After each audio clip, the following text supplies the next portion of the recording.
So in today's gospel, Jesus multiplies bread and fish, so he gives to eat to the people, to the crowd. It's cool, I'd say, but what do I have from this story? Did I get this bread? Any fish? Not at all. I'm still hungry. I'm still here waiting for my food. So these old stories from the gospel are nice, but are they really for me? What can I get from them? I cannot get anything, concrete. I don't have bread out of reading the gospel. Well, if I think it would be really good if Jesus established some kind of spiritual McDonald's or any other kind of, not really fast, but some kind of place where you could get food, maybe not for free, but really cheap, like spiritual burgers or maybe celestial sandwiches. But he didn't do it. He just gave food to only 5,000 people. Well, of course, someone may say, no, it's a lot. 5,000, man, a lot of people. Yeah, correct, but still, I'm hungry. So what about me? What do I get? Right now we are in Africa, me.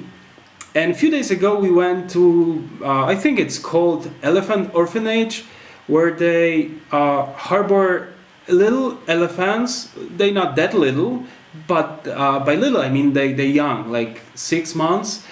And their mothers were killed because people wanted to get the ivory, elephant's tusk, so they were not able to survive by themselves. Those elephant babies. So people helped them, and this is why they created this kind of park for them.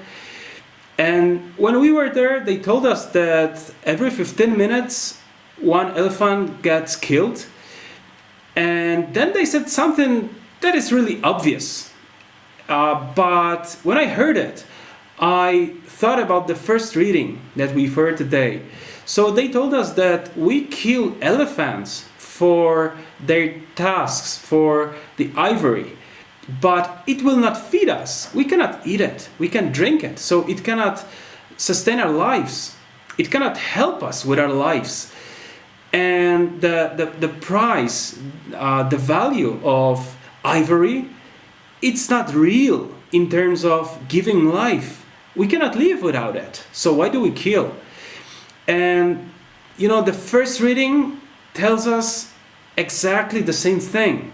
God gives you the question, why do you spend what you have for what will not satisfy you? And it's interesting because God doesn't say, if ever you have a thought about, spending your money on something that is not really good for you, don't do it. Just don't do it, in your future. God doesn't say that. He says, why are you doing this now? Which means we are doing it. I am doing it.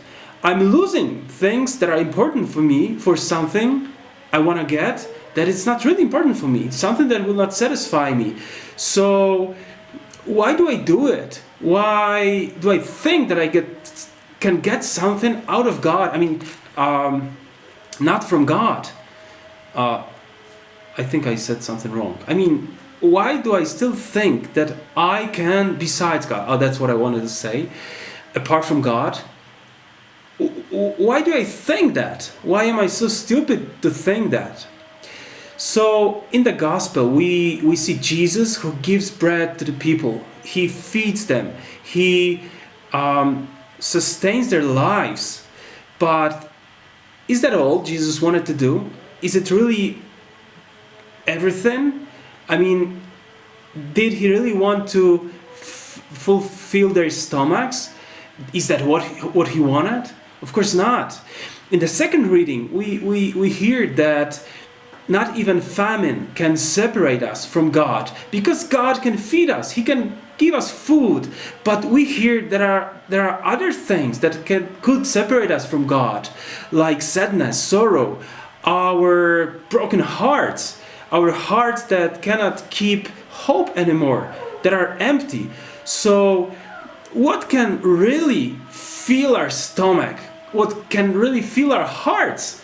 It's not bread, it's not fish, but it's Jesus himself. So by giving us bread, Jesus, of course, is telling us that, yes, I don't want you to die. I want you to live. But this life is not everything. I want you to give something more. And this more is his body, of course. It's his blood. So this story from the gospel, it's beautiful, but I'm still hungry. So this is why Jesus tells me, so why are you looking for something that could feed you?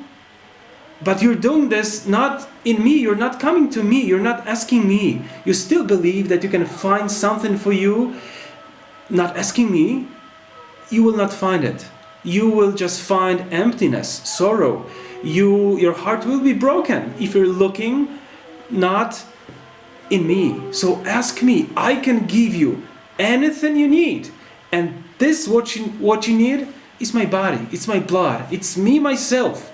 So stop looking in those strange and stupid places you keep looking for to be satisfied, and start looking, asking me, because I have everything you need and I want to give it to you.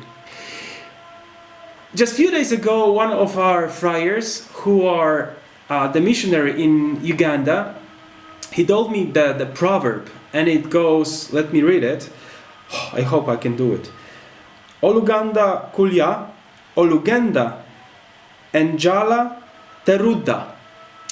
It's something like, if you don't give food to your guest, he will not come back to you. So Jesus is not doing it. He gives us food anytime and every time we come to him. So why don't we do it? Just come to Jesus, go to Jesus, ask him, and he will fulfill your heart, not just stomach, but your heart. He can really put peace and his love into your heart.